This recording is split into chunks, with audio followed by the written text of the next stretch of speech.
Before we dive into what is Luke's exact cause of death in The Last Jedi, let me warn you, spoilers for The Rise of Skywalker coming up. Ever since the Star Wars sequel trilogy started in 2015, we saw the characters of the golden trio of Luke Skywalker, Leia Organa, and Han Solo die one by one. Han Solo, by Harrison Ford, died in The Force Awakens by the lightsaber after he failed to convince Kylo Ren, his only son, to betray the dark side, and Supreme Leader Snoke.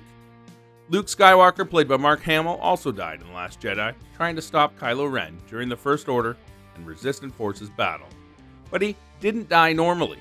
He just vanished into thin air right after he came to the aid of his sister Leia and the other Resistance fighters.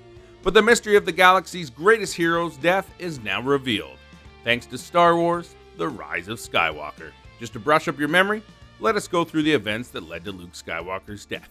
Okay, the Resistance fighters were cornered by Kylo Ren and the First Order's army. They had to take cover in the bunker, pew pew pew pew, on the planet of Crate, which was a rebel base before. It was all looking very bleak for the Resistance, even though Luke rejected Rey's pleas to come back to fight. He came to Crate. He kept Kylo Ren distracted wittily until the Resistance crew could escape. In the epic fight that followed, Kylo Ren plunged his lightsaber into Luke. It looked so similar to the death of Han Solo. Just when everyone thought he would die, we saw the lightsaber pass right through him. Yes, because he was not really on Crate. Only his projection was. Luke was actually right where Rey left him, planet Ahch-To.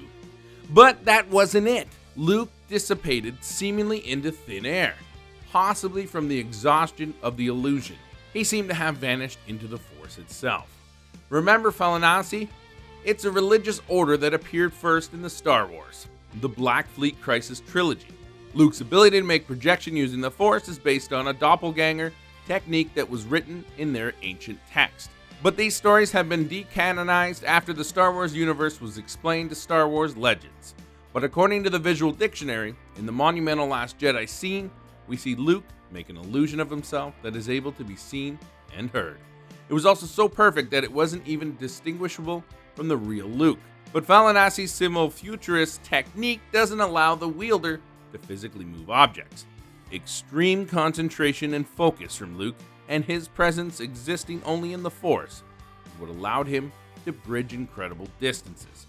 According to the visual dictionary, it's a transition so complete that Luke gives his all into the Force, finding serenity in his mortal final moment, before vanishing to become one with the great beyond. The act of projecting himself caused great physical strain, and we now know that it's the reason why, at the end of The Last Jedi, Luke completely succumbed to the Force. This is the most appropriate explanation for what happened to Luke on Ahch-To. This is not anything new though. Hamill and Rian Johnson, the director of Last Jedi, gave similar explanations to the fans in Star Wars books, series, and companion novels too. Some similar explanations have appeared before. This type of Force projection first appeared in the 90s Dark Empire comics series. After that, we saw the technique or a version of it in the Legacy of Force, the Jedi Knight, and Fate of the Jedi series. A proper, definitive explanation for what happened to Luke is given in the Star Wars: The Rise of Skywalker, the visual dictionary. But way back in October 28 itself, Mark Hamill said the same thing in a much fewer words in a tweet. The Force killed Luke. The tweet added an emotional touch to Lucasfilm, Disney, and Johnson's choice to have famed and then reclusive Jedi Master step up and be the hope and hero Rey had begged him to be.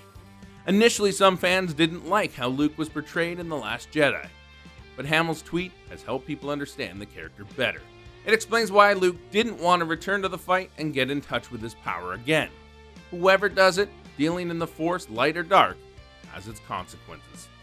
Rian Johnson also confirmed Hamill's explanation, but in more words.